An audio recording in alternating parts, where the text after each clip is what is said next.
Welcome to Shield of the Republic, a podcast sponsored by the Bulwark and the Miller Center for Public Affairs at the University of Virginia and dedicated to the proposition articulated by Walter Lippmann during World War II that a strong and balanced foreign policy is the indispensable shield of our democratic republic. I'm Eric Edelman, a counselor at the Center for Strategic and Budgetary Assessments, a Bulwark contributor, and a non-resident fellow at the Miller Center. And I'm joined by my always co-host, Eliot Cohen, the Robert E. Osgood Professor of Strategy at Johns Hopkins School of Advanced International Studies in Washington, D.C., and the Arleigh Burke Chair in Strategy at the Center for Strategic and International Studies. Eliot, how are you? I'm doing very well. I'm particularly looking forward to this episode to learn not only from our guest, but from you, because you share a common expertise and familiarity with a pretty important country that we haven't really been talking about enough. Well, our guest is an expert. I'm merely a dilettante on the subject. Our guest is Henri Barkey, the Bernard and Bertha Cohen Professor of International Relations at Lehigh University. He's also an adjunct fellow in Middle East Studies at the Center and the Council for Foreign Relations, and former chair of the Middle East program at the Wilson Center. And has had a stint in government as well for a number of years in the Clinton administration on the policy planning staff of the Department of State, working on all things Turkish and Eastern Mediterranean. And Henri, whether he wants to admit it or not, full disclosure requires me to say that he and I have been co-authors on at least two occasions. We've co-authored an op-ed together about the plight of U.S. Foreign Service nationals who are being held hostage and still are, in some cases, being held under kind of house arrest in Turkey by the government of Turkey, as well as a op-ed together in the former journal, The American Interest, on the Obama administration and the siege of Kobani way back in 2014. Henri, welcome. Thank you. Thank you for inviting me. I'm a dedicated follower of the podcast, so it's a particular delight to be here. Well, I'm glad to have you. It's very timely because of the very tragic events that are going on in Turkey as we speak, as a result of the two earthquakes that have occurred, but also political tremors in the country as well, leading up to the presidential election that is now, at least currently, scheduled for May 14th. You, in the past week or so, have written a very, very penetrating essay on the importance of the presidential election in Turkey. Tell us a bit about why you see this as such a consequential election in Turkey. Turkey has been ruled now by Recep Tayyip Erdoğan since 2003. His party won the election in 2002. He became prime minister in 2003. So you've had essentially a 20-year run by him, during which Turkey was transformed and the government was transformed in many different ways. That is to say, Turkey has become economically far more dynamic. Partially, it was reforms that were introduced earlier by a previous president, Turgut Özal, that finally produced results. But Erdogan at the beginning managed the country fairly well. But with time, as he won more and more elections, he became increasingly autocratic, to the point where today it really is a one-man show in Turkey. That is to say that you have a president who has control of just about every single institution in Turkey. He decides everything. He is truly an amazing politician. I mean, he is a detail-oriented person. Nothing happens without his permission. And so he now controls the military, he controls the judiciary, he controls the press, he controls universities, and the central bank. So it is his policies that are the imprint of Turkish both foreign and domestic policy. So he is now running for re-election, and because the economy is suffering from very high inflation, a balance of payments deficit, potential currency crisis, for the first time, he's being challenged seriously because until now he's won elections rather easily. So were he to lose, and I'm putting it in quotation marks, it would be a major change in Turkey because it would provide Turkey, or it would open the possibility of what I would call regime change in Turkey, because one of the things that Erdogan has done was to convert a parliamentary system into this one-person presidential system. And the opposition promises to return back to the parliamentary system. So in that sense, it's very consequential. But there are clearly foreign policy repercussions as well we can talk about. So I just want to say that as a start. Yeah, I mean, if I could follow that up, I mean, so a point you make in the article, with which I heartily agree, is that for Erdogan, foreign policy begins at home. Everything really is about how what he does in foreign policy will redound to his domestic political benefit. And he's someone who has changed, many times in terms of different positions that he's taken. Most recently, after being at odds with the Kingdom of Saudi Arabia and the UAE, for instance, and Egypt, he's made nice with all of them, in part because he wants the flow of money from the Gulf countries into the Turkish economy to help compensate for some of the economic difficulties that you were describing. It seems to me he's just throwing money at voters before the election in an effort at sort of free spending populism to try and buy back some of the political difficulty that he's been in. As you say, the mismanagement of the economy. I mean, you mentioned 85% inflation. I mean, isn't that largely due to his own self-inflicted economic policies, which seem to be at odds with what most traditional economists would tell you? And on the foreign policy front, isn't he searching for advantage, in whether it's in Syria or threats against Greece or blocking Finland and Sweden from accession to NATO? All of this is to try and puff up his position on the world stage and extract, quote, benefits that he can sell to the nationalist element of the coalition he's put together with the MHP, the Nationalist Party. Is that fair? No, that's very fair. Let me make one point about the inflation rate. Yes, he has some very bizarre ideas about how to combat inflation, where every economist in the world will tell you that if the rate of inflation increases, you also increase interest rates. The central bank should try to fight inflation with increasing interest rates. He seems to think, and he thinks that this is well-established theory, at least in his head, that in fact it is the interest rates that cause inflation and not vice versa. If you reduce the interest rates, then inflation will go down. And he seems very intent. And the other day he said, anybody who doesn't believe this is either a traitor or an idiot. So he's not going to get the Nobel Prize in economics, that's for sure. But it is a strategy. I mean, it is definitely a strategy, because he thinks he can get himself elected by having both high inflation and avoid unemployment, because he continues to pour money into the system. He wants people to invest. He makes it easier for certain sectors of the economy to get credits. So it's a very risky strategy, obviously. But I should also say that the inflation is not wholly the result of his economic policies. Look, there's a war in Ukraine, and which has pushed gas and oil prices through the roof. So just like in Europe and the United States, where you've had inflation as a result of the war, Turkey also suffers from that. So it's not wholly his fault. I mean, the inflation rate is 85%, but I wouldn't. Maybe 40% of that is outside sources. Could I ask you a question, Henri? You described him taking control of just about every major institution in Turkey, and yet you talk about the election here and in that terrific article as though it's something that he could lose.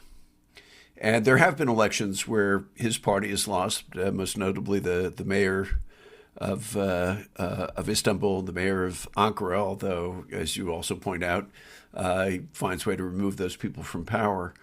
We'll talk later on, I'm sure, about the impact of the earthquakes on that election, but just how clean or how dirty, maybe that's a better way of putting it, is that election likely to be? That is to say, there are dictatorships where you can just be sure that whoever is the president is going to win because absolutely every ballot box has been stuffed.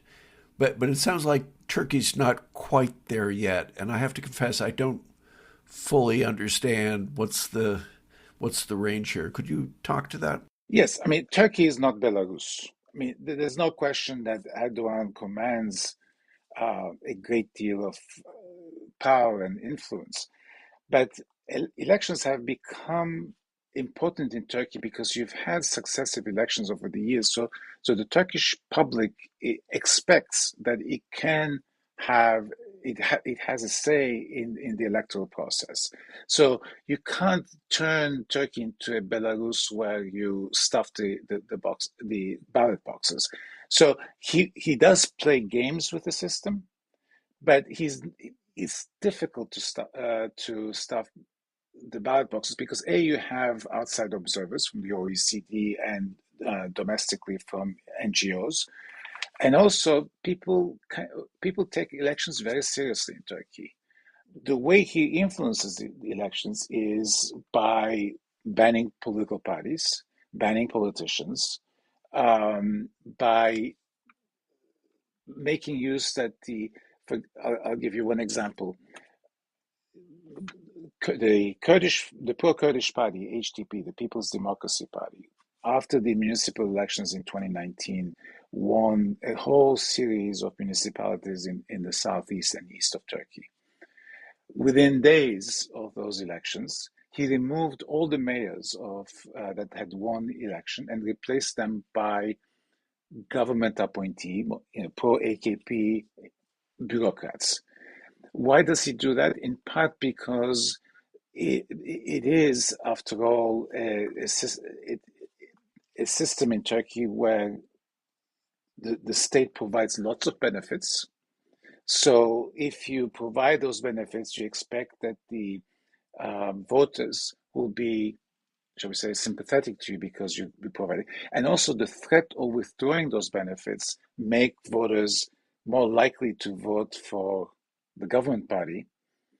That's, in some ways you can say it's not that different than other parts of the world, but here it's far more obvious. That is to say, the system that he's created, right, of providing these benefits, has voters who may be opposed to him vote for him because they're afraid that those benefits will go away. And especially in less developed parts of the country, like the east and the southeast, this becomes fairly significant. Then again, I should say that in that part of the country, the HDP is very, very strong. I mean, the pro-Kurdish party, but he plays these games, and the reason why in 2019, when he lost the municipal elections in Istanbul, and he forced a redo of those elections. It's because Istanbul, is a cash cow for his party, but also the vote. It's a way for him to control the voters. So that's why he was very upset at losing it. But you can see that he can lose elections. If I could just ask a follow up on that, clearly one of the things that's critical to having a fair election is to have a reasonably open information environment. And yet, one of the things that you document is this really extensive crackdown on a free press. And I was wondering if you could say a bit about the state of the Turkish press and to what extent are average Turks living in an information bubble, or do dissenting ideas and views kind of come in through other venues? In terms of the broadcast media, television, radio, and print media, most of it is under the government control.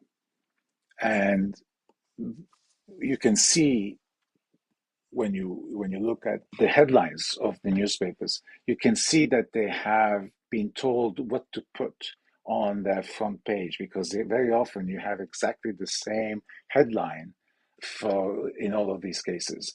So there's a very clear control of the media.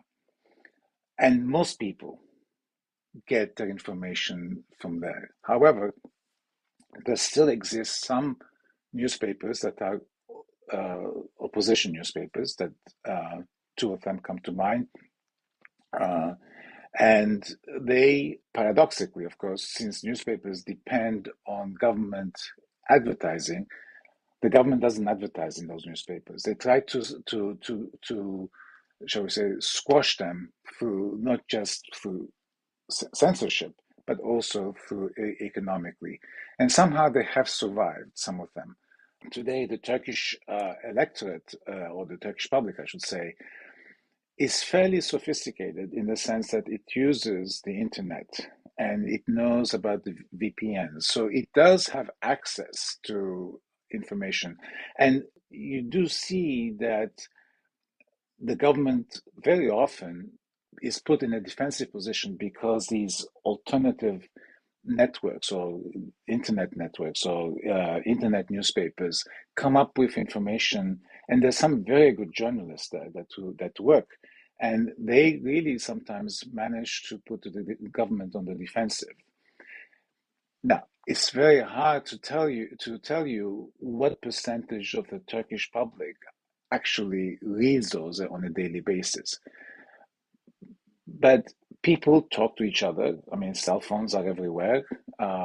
People use the internet to communicate, and therefore, there is a great deal of information flow at the moment. So I can't tell you, as I said, what percentage of the public is getting news from alternative sources on a regular basis, but it is fairly significant since today, when you look at the polls, there's a great deal of the great number of the population, maybe 50% of the population, is willing to vote against the government. So if you had complete control and if you controlled everything, that would not have happened, like my guess is. All right, let me follow up, if I might, Eliot's sort of line of inquiry here. First question is, you've pointed out that Erdogan has, quote, lost elections. I mean, we can go back, and in 2015, there was a hung parliament. His party didn't win that election. And he undermined the efforts of his then prime minister to forge a national unity government and forced the country back to the polls and got an electoral outcome that was more to his liking. In the green room before we started, you and I and Eliot were talking about the 2017 constitutional referendum that set up this presidential system you mentioned. And that does seem to be a case. That was so close that there does seem to have been some actual fiddling of the vote, particularly in the southeast of the country. Different people say different things about whether it was definitive or not, whether it made the actual difference, but it was a very close vote. Could have gone the other way. There, you've mentioned the efforts to nullify the votes in Istanbul when Ekrem İmamoğlu was elected mayor of Istanbul in 2019. You've mentioned the mayors who were removed from office, the HDP mayors in the southeast. So he has methods, even if he loses, for kind of mitigating that from his point of view. He goes into this presidential election, as you point out in your article, trailing all of the potential competitors in the polls, although he strengthened his poll numbers recently. My question to you is this: can he afford to lose an election? In the sense that if he loses, you said correctly in my view, that we're going to see an effort at regime change because the table of six, the opposition parties, want to try and go back to the parliamentary system that he ended instead of this strong presidential system. There's no prime minister in Turkey now. There's a vice president who is of no account. And as you say, everything revolves around the person of the president. In that circumstance, can he afford to lose? Because not only will there be regime change in the sense that there will be an effort to go back to a parliamentary system, but isn't it the case he and members of his family, very likely to be prosecuted for corruption if he loses? And so in that sense, is he not a little bit like, President Putin, who can't afford to have a successor because the danger is that, he'll pay a huge, maybe insuperable price for it? I'm struck by the fact that he constantly refers to what happened to Adnan Menderes in 1963 when he was executed by the military after a coup, he's said repeatedly, privately and publicly, that I'm not going to have happen to me what happened to Menderes. Isn't that haunting him in some sense? Yes, it is haunting him. I mean, first of all, let me just make one slight correction. He's not trailing every single potential candidate. I think he still beats Kılıçdaroğlu, the main opposition party leader. I think that's so he's trying to maneuver the um, the current situation at the moment so that Kılıçdaroğlu becomes his opponent because he thinks he can beat Kılıçdaroğlu, which I think is probably is right. Um, but um, but yes, he cannot afford to lose this election. It's not just him and his family that would go down, but it's a whole coterie of people who have benefited from him, especially in the construction industry. The creation of very large conglomerates that get all the contracts to build bridges, tunnels, hospitals, you name it. And also this amazing media conglomerates that do his bidding, right? So people who work there, and judges, right, who have done his bidding over the years. So the number of people who would suffer, quote unquote, from a regime change is quite large. So of course he will look at it from his own perspective and his immediate family's perspective, but I would say that the consequences are much larger than the family. Now, he would be prosecuted?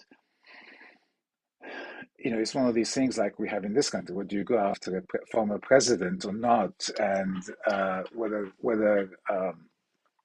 they would take that chance because he does have a very solid support base. I mean, that we may see the same thing we saw in the United States and Brazil of people trying to attack the institutions in Ankara, where he to actually lose elections. I mean, this is definitely a possibility. So maybe they would find, shall we say, an agreed exit for him. I mean, so that there's not that much um, unrest in the country, so to say, afterwards, right? But look, the other aspect of losing, of course, is that Erdogan has become, in his own mind and in the minds of his followers, much greater than life. I mean, losing. It's a little bit like Trump, but that losing would be such a defeat personally for his ego, for his place in history. How can somebody who is now rivaling in his own mind Atatürk, the founder of the country, can lose an election? That to him, in my view, is impossible to contemplate. So he will do everything in his power to avoid a defeat. And we saw that, and I even think that he's really willing to start an international crisis if he thinks that will help him. Yeah, that I have to say was one of the more chilling things in your article. You talk about the possibility that even manufacturing a violent incident with Greece is a possibility. These awful earthquakes are first and foremost a great humanitarian tragedy. But of course, one also has to ask, okay, how do you assess the possible political consequences of that, given that the elections are not all that far off? Look, I think the earthquake will be a decisive factor. And it may be that the earthquake will be the nail in his coffin. The reason I say this is because, yes, I thought, especially if he were to run against Mr. Kılıçdaroğlu, the main opposition party leader, I thought that his chances of winning were pretty good. It's only against the mayor of Istanbul or the mayor of Ankara that the chances of losing increased substantially. And of course, politics is the kind of sport that at the very end you don't know what will happen. That the opposition could stage a comeback, but the earthquake changes all of these because by virtue of the fact that Erdogan essentially became the state. I mean, very much Louis XIV style, l'état c'est moi. he is now responsible for everything. I read something very interesting today. Um, After the earthquake, the Istanbul Stock Exchange went through a great deal of tumult and fell a huge percentage. And there was a discussion as whether or not they should stop trading on the Istanbul Stock Exchange.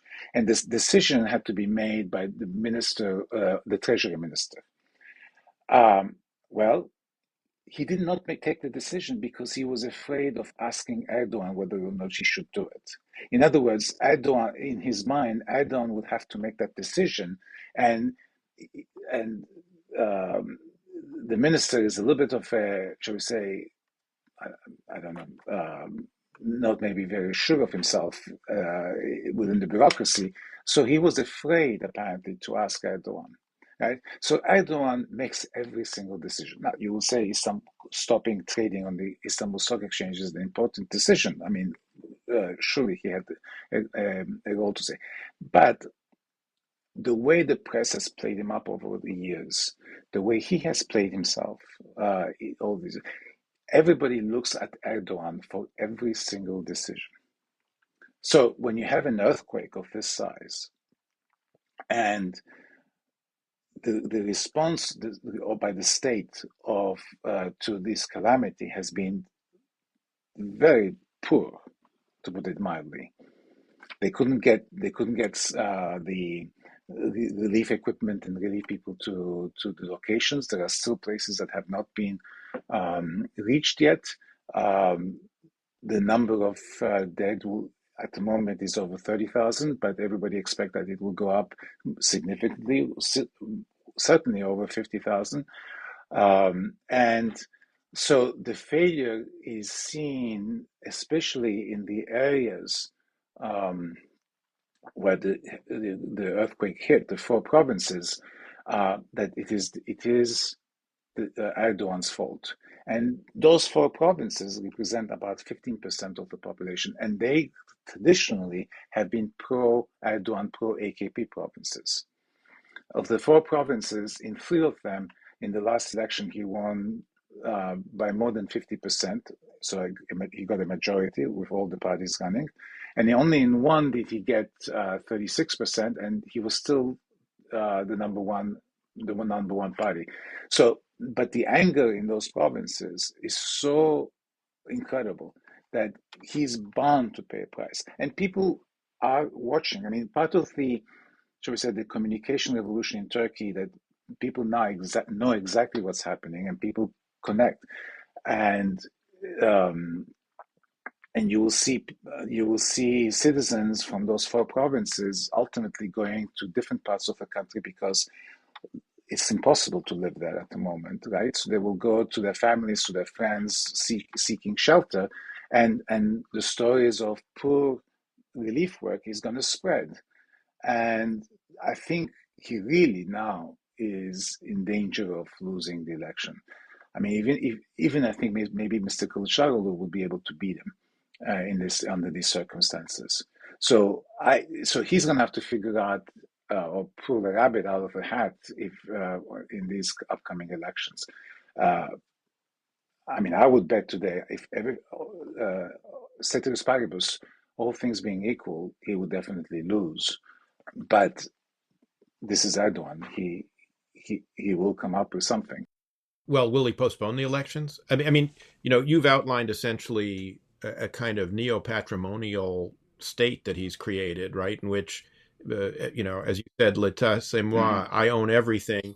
And what you get, if it's a construction thing or if it's a newspaper or a TV property, it's, by lèse majesté, because I, the sovereign, have given it to you. But if you own the state, you own the state. And when the state fails, you own the failure, which is sort of what's happening exactly now. And there's another element where the corruption comes in, right, Henri, which is that Turks have been paying a tax since 1999 that was instituted to make the country earthquake-proof, if you will, after the 1999 terrible earthquakes in Istanbul. And people have been saying, where's that money? And where has it gone? What's happened with that money? And Erdogan has been extremely cagey in answering the question of what's happened to that money. He won't answer the question. Doesn't that tend to even make him more suspect in people's eyes? Yes, and the other thing that happened is that there is a government. Uh, those Turkish liras that were collected were supposed to go to this organization called AFAD, AFAD, which is a relief organization. It turns out in the 2023 budget, I have none somewhere, but they significantly cut the budget of this organization. By contrast, they increased the budget of the religious authority in Turkey by almost an equivalent. I mean, people are saying the money that was supposed to go to the relief organization has been transferred to one of Erdogan's pet institutions, the Diyanet, which is the religious governing board in Turkey. So that is one thing that people are going to ask. The other big issue is that in Turkey, because of the corruption, all over Turkey, not just in the areas that were hit by the earthquake, you have shoddy construction, illegal construction. So you get a permit to build, let's say, an apartment building that has 5 floors, but then build 3 more floors illegally on top, right? And the local authorities cannot give you a permit for those 3. So you live kind of in limbo in those apartments because those apartments are, designed, people buy those apartments. So there was pressure from all those people all around Turkey who wanted to legalize their illegal apartments. And in 2019, Erdogan did that all over the country. And he, in Kahramanmaraş, which is one of the 4 provinces hit by the earthquake, he came in 2019, I think, or maybe I have the dates. I just got something on that, and told the people of Kahramanmaraş, he said, 144,000 of you now are much better off because I've legalized basically this shoddy construction. And of course, the state, when it legalizes, you have to pay a fine, not a very significant fine that goes into state coffers, right? But effectively, what he did was to legalize constructions that were illegal or who were done not to specifications, especially in an earthquake zone, right? This is going to haunt him. There's no question about it, because a great deal of, those apartment buildings you saw from the pictures collapsed like pancakes, right? And it's not one, it's not 2, it's thousands of them, and many of them, by the way, have not been excavated yet. We don't know how many bodies are there. So this is going to haunt him, because essentially he said what is more important is that you quote unquote live with a permit in a place that is structurally unsafe, right? And now people are in Istanbul, because he also legalized them in Istanbul, are now going and trying to find experts who will say if the building they live in is safe or not. Henri, can I pull a thread on something you said about the increase in budget to the religious authority? And in a way, this is to you, but it's also, Eric, I think our listeners know you are our ambassador to Turkey, so you know that country firsthand. On the one hand, you've been portraying Erdogan as a strong man, somebody who will do just about anything to stay in power, personally corrupt, or at least family very corrupt. And yet, there's also a side which, from the outside, looks ideological. That is to say, an Islamist in some sense, however one chooses to interpret that word, who is in some ways revising the basic structure of a state that was created by Kemal Ataturk to be secular.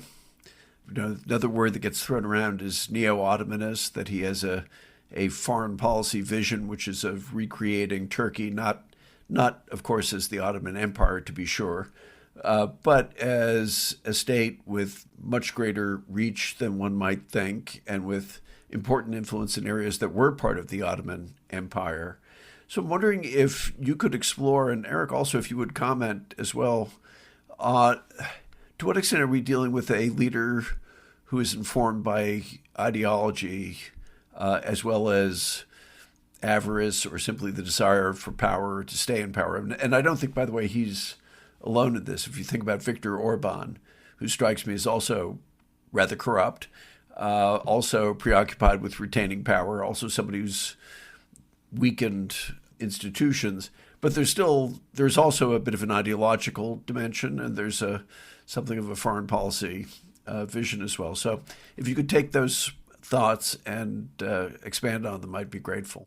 First of all, we should put Erdogan in a category. I mean, he is one of these populist authoritarian leaders like Orban, like Putin, Bolsonaro. I mean, who essentially have a vision for themselves, a desire to rule, then to rule almost absolutely, and that vision of them that they have for themselves is also a vision for their own country. Right. So for Erdogan, almost from the beginning, you could see that he had in his mind that Turkey is given its geopolitical location, given its prowess. I mean, after all, this is the second largest army in NATO. It is a dynamic economy. It is among the 20 largest economies in the world. And he essentially saw that Turkey had a much greater future, that Turkey could be a really influential country in world politics. And at the same time, of course, he as a leader of that country would also become one of the great leaders of our current international politics. And almost from the beginning, he kept saying that he would do this sign saying the United Nations is larger than five, meaning the five permanent members of the Security Council.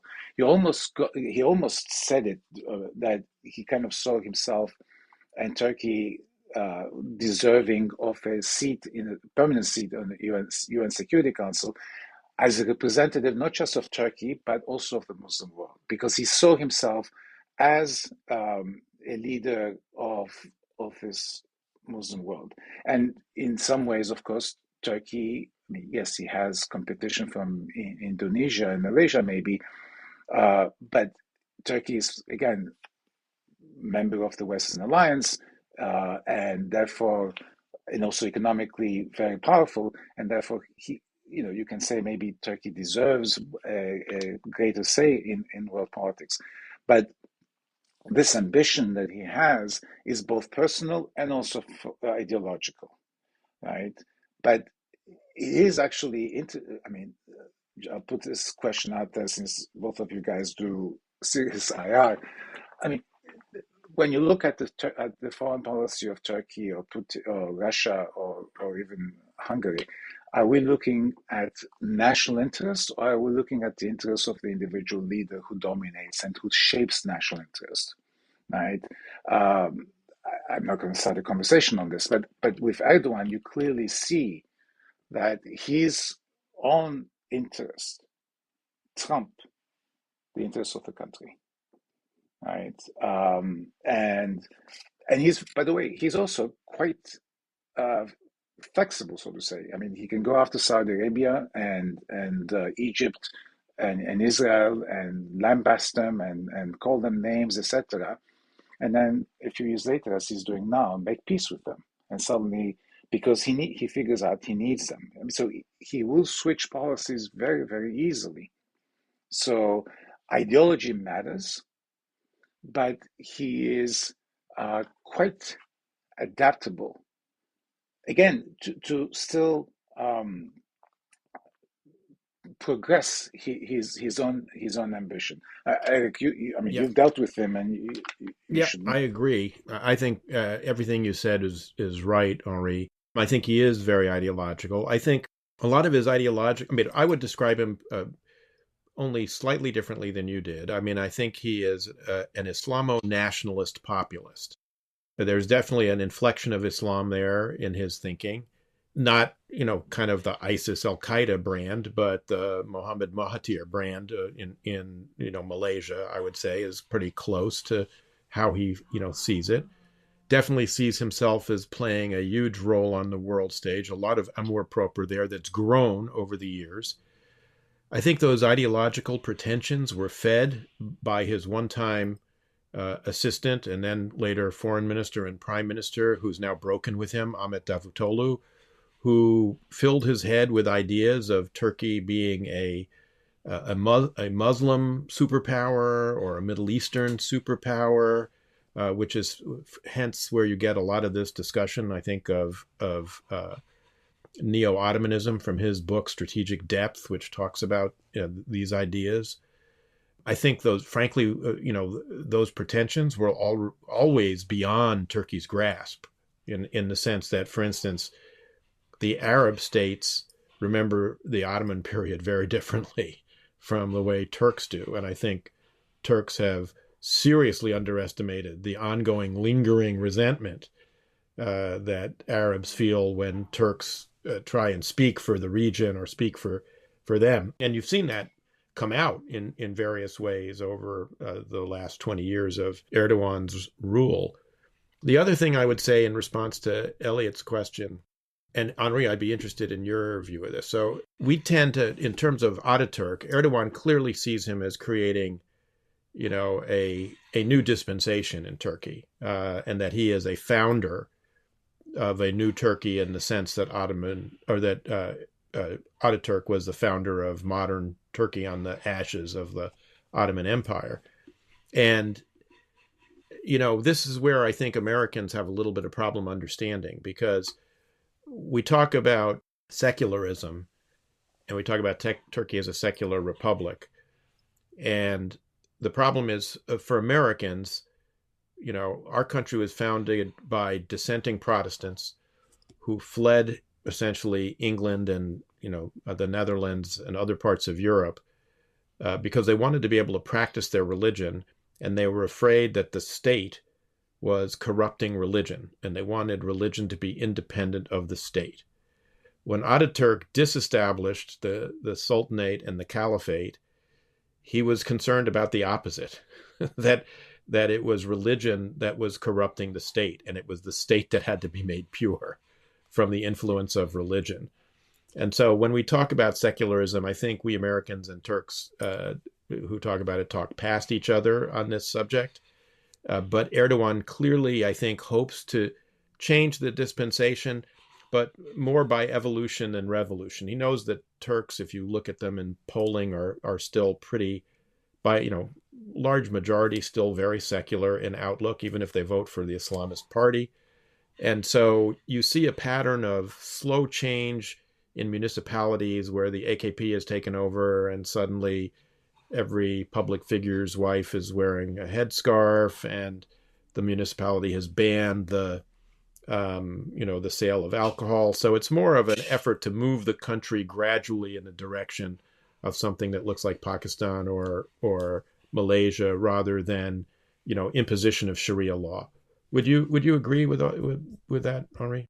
Yes, I would agree with that, but I would add one little thing to it, and that is that part of the reason why Turkey and Erdogan thinks he can get away with a lot of things is because we have also indulged him, and we have indulged Turkey over the years, right? Because there has always been a tilt towards Turkey in your old institution, Eric, the State Department, that Turkey is so important to us. So we always allow them to get away with things that we would not allow other countries to other countries. So they've gotten used to this notion of importance, right? And that has also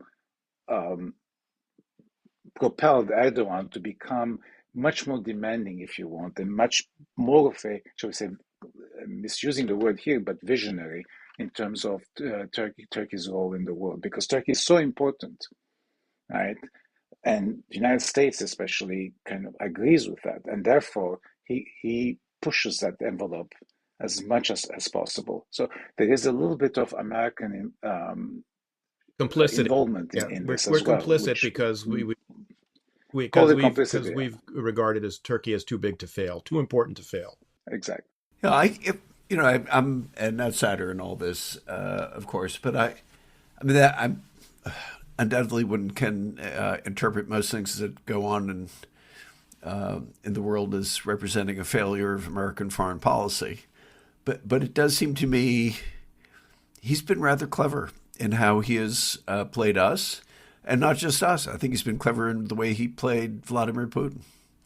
If you look at the way they've positioned themselves on the Russia-Ukraine war, he's actually, on the one hand, supplied lots of hardware to the Ukrainians. I think he has been quite careful not to say that Crimea is not Russian. It's obviously in Turkish interest to get the Black Sea Fleet out of Sevastopol.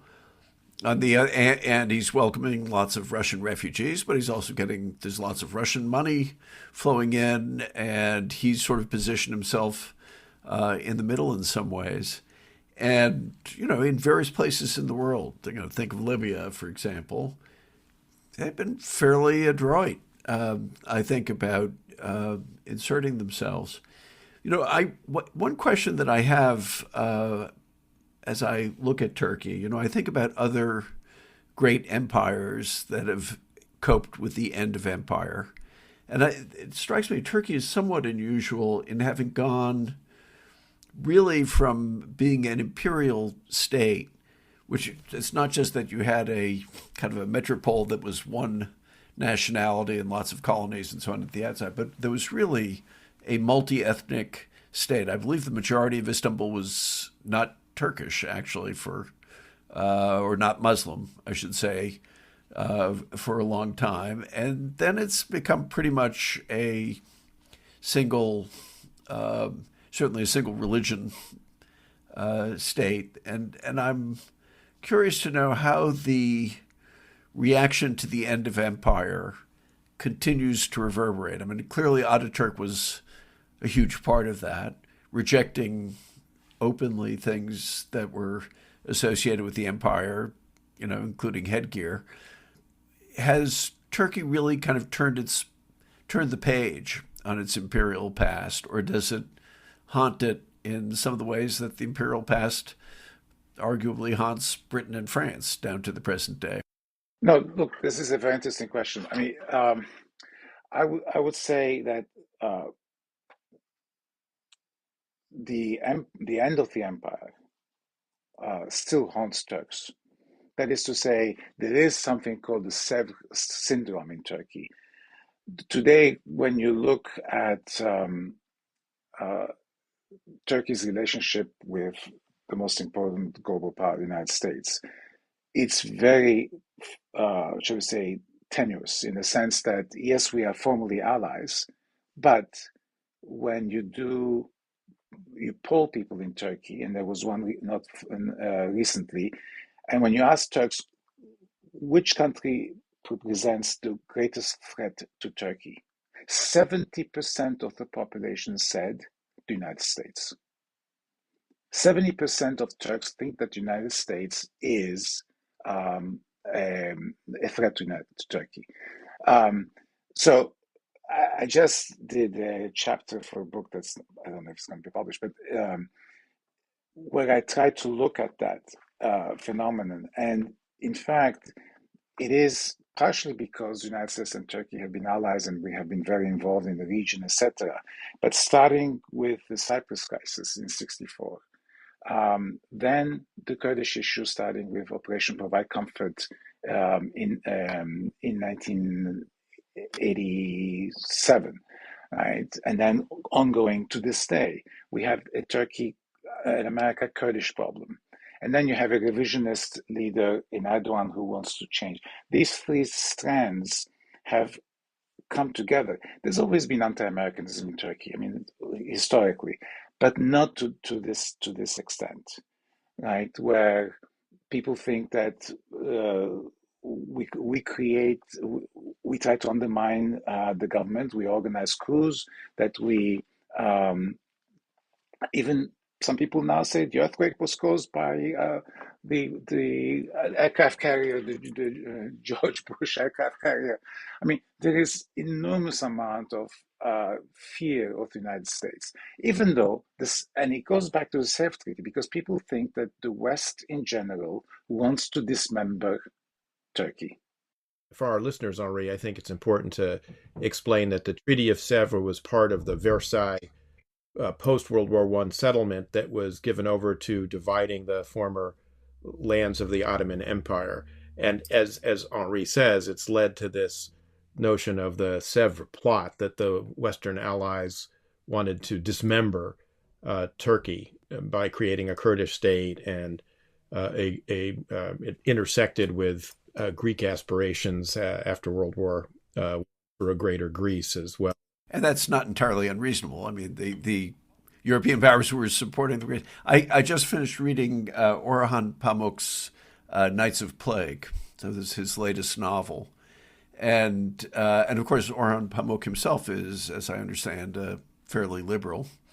But it was striking to me that this novel is indeed all about, the fall of the Ottoman Empire, its disintegration, but also this fear of the external powers that are going to rip the empire apart. And, that has made me think more about, to what extent you're dealing with the aftermath of empire even here.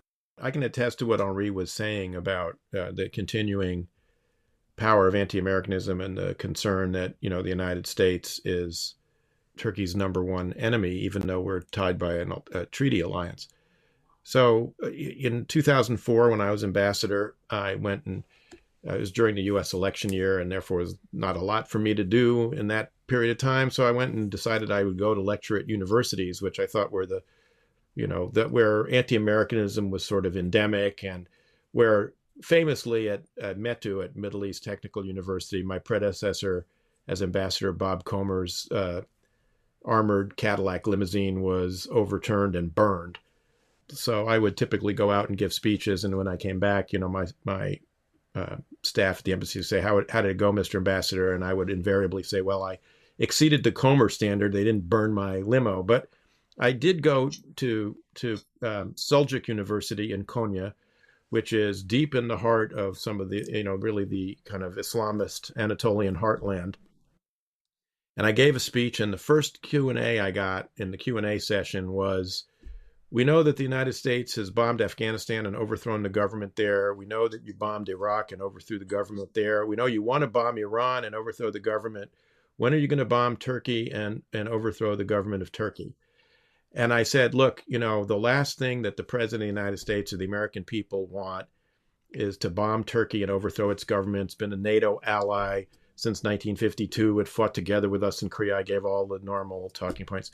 Next day, the local newspaper had a headline, U.S. ambassador confirms U.S. has list of countries to bomb, Turkey last country on the list.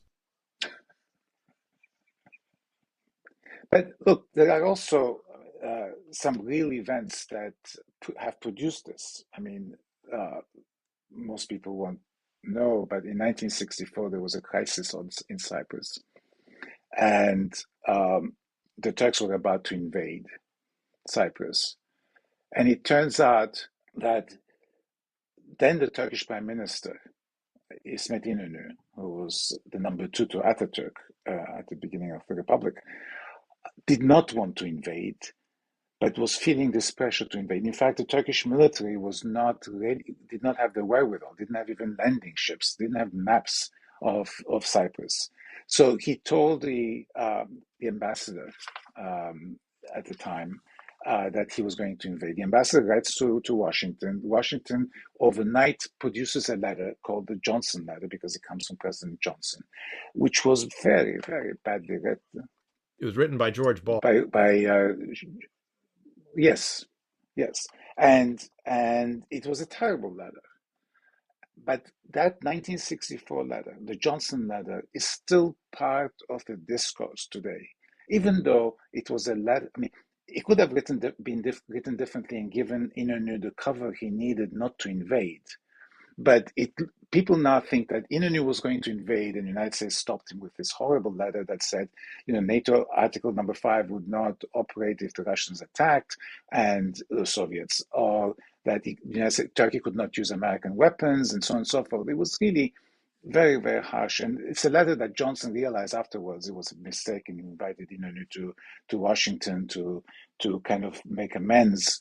But in terms of Turkish, shall we say, consciousness, the Johnson letter keeps being brought up over and over again in any conversation about Turkey and the United States, that we essentially backstabbed the Turks in 1964, except that we were doing what the Turkish government wanted us to do, right? We did it poorly.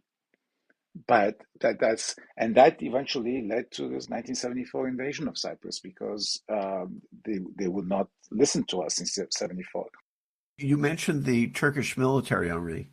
I mean, one of Erdogan's achievements, if that's what we want to call it, seems to have been really sort of breaking the military as an independent institutional force in Turkey, which it had been for decades, and to include, unfortunately, things like executing political leaders. But I have to say, I'm curious, how did he manage that? And is the Turkish military now simply neutered, which might not be such a bad thing?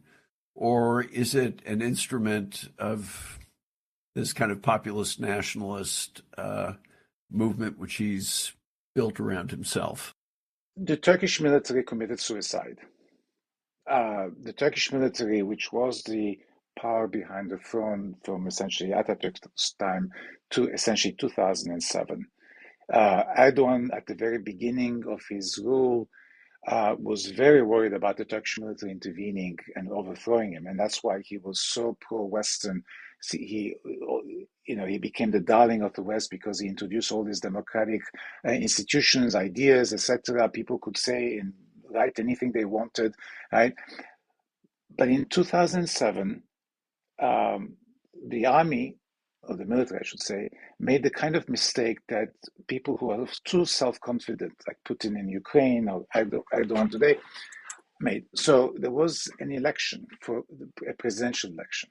At the time, the president was not this all-powerful person, but was mostly a symbolic leader. And Erdogan, this is 2007, so he's been in power now for 4 years, proposed Abdullah Gül as the candidate, the AKP candidate for the presidency.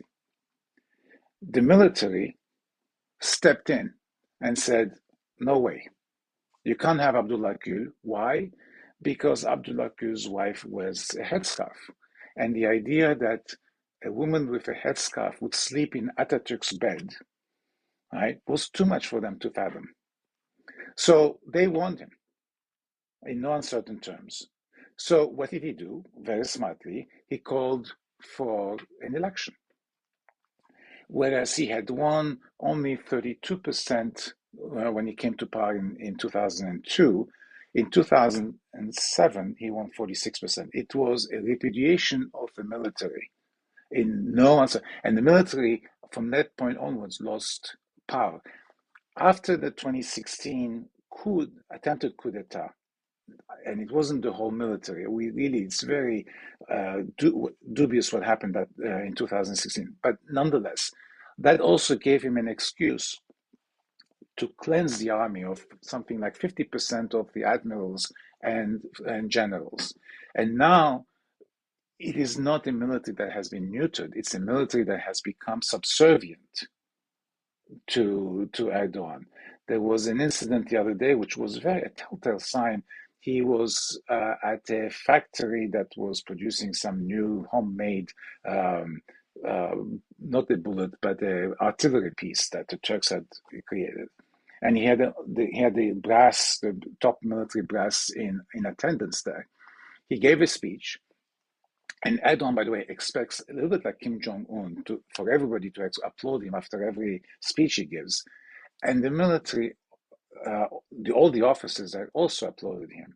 And that actually created a reaction because for the first time people saw the military officers, when they should have, they're supposed to be apolitical, should not have applauded the president. But it gives you a sense of how much power he now has over the military, because all the officers who presumably were not sympathetic to him are now not there, and he controls the promotion process, obviously. So it is now one of the institutions he controls. We're running out of time, and before we leave our listeners, we talked earlier about the institutions that Erdogan has come to dominate, and you pointed out that he completely controls now the judiciary, and that the rule of law in Turkey has, to the extent that it ever really existed. I mean, I remember a senior government minister when I was ambassador telling me that getting justice in Turkish courts was I actually said it was equivalent to a coin flip, and he said, "Oh no, Mr. Ambassador, that's, a coin flip would be 50-50." And you and I both know that the chances of getting justice in a Turkish court are far less than that. So you've had your own personal experience with this, and I wonder if you'd share it a little bit with our audience, because it's really quite extraordinary, in my view, what's happened to you. Yes, I was in 2016. I was in Turkey the night of the coup. I was at the Wilson Center. I was running the Middle East program, and we had a grant to look at the impact of Obama's JCPOA and what did the Middle Eastern countries thought about it. So instead of bringing everybody from the Middle East to Washington, I decided I would do it in Istanbul because I liked, and I found this hotel in an island near Istanbul that I liked very much. And so the first night as people were coming in, the coup happened. When the coup failed, and I had brought all these people to Turkey, Saturday, Sunday, we did our business. We had our workshop, and then the workshop ended. I went down to Istanbul, stayed a couple of days, and came home. 2 days later, there was this amazing attack that started, where I was accused of being one of the organizers of that failed coup attempt in 2016 on July 15th. And it was clearly a government initiated campaign, because the first articles on me had the exact time of my arrival and passport control, coming in and going out, and those times were correct. So this is something only a government has, obviously, in terms of information, and Turkish journalists never do any work, so you know that they were fed that information. And from then on, this whole became an enormous campaign. They have now an arrest warrant on me, but they used that. I mean, they wanted to blame the United States, and it just happened to be that I was a convenient target, if you want. They wanted to blame the United States for the coup, and since I had been in the State Department, a former official, and since they always think that any American who writes on Turkey must be a CIA agent, I'm also a CIA agent. So it was a way for them to be able to say that the United States was involved in the coup. Later on, that role was morphed into.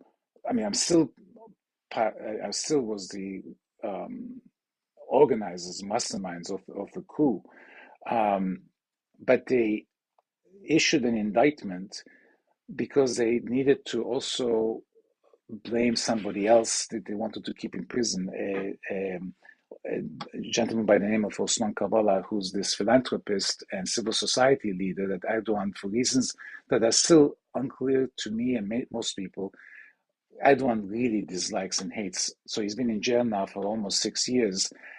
And they issued an indictment to keep him in jail by saying that he had dinner with me, and therefore he was part of a coup attempt. And I have read this very thick indictment, and I actually wrote about it in the Atlantic a year ago. It is really, that's why you see how the judicial system in Turkey has become a joke. the former New York Supreme Court Judge Saul Wachter used to say you can indict. I forgot about who he said it about, but it was they can indict a ham sandwich if they want to, right? And this is exactly the case where you read the indictment, and it is absurd. I mean, there's nothing that connects us, Osman, except that I bumped into him at the restaurant, my favorite restaurant in Istanbul, a few days after the coup, and I walked in, and he was there sitting with other Europeans. We shook hands. That was it. They made that into a dinner and investigated it. So they came up with this indictment of how he and I organized a coup. It's absurd. I mean, to say Kafkaesque is would be doing injustice to Kafka in some ways. I mean, it's worse than Kafkaesque. And but so there's an indictment on me and an arrest warrant, and every couple of weeks there's some new crisis that occurs that I'm involved in.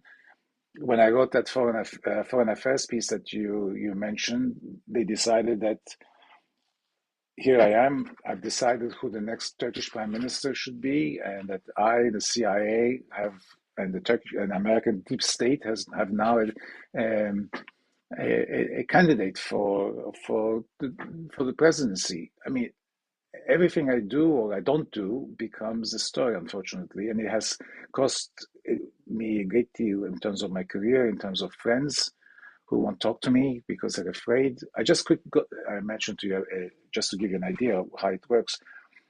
I was asked to write a chapter on Turkish-American relations for a book that deals with 100 years of Turkey by a French-Turk editor, I mean, it's academic, and another one.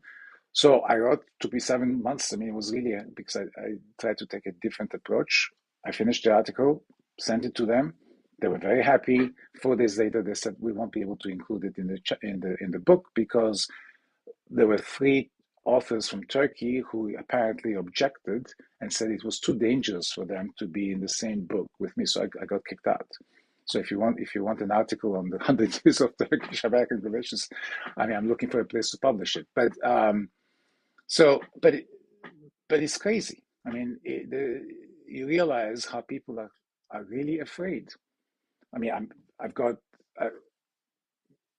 there was not only that. I mean, there was once I was invited to a conference and they tried to disinvite me after inviting me because the Turks were objecting. So I mean, it's crazy, but it's all based on nothing.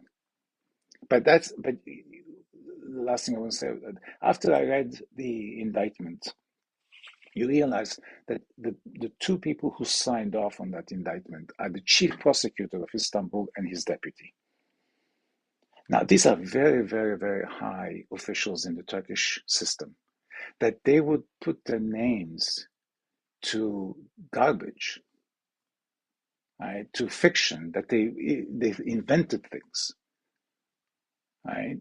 It tells you a little bit about the state of the Turkish legal system. If Erdogan wants somebody to go to jail, all he has to do is say, come up with a reason, and they will.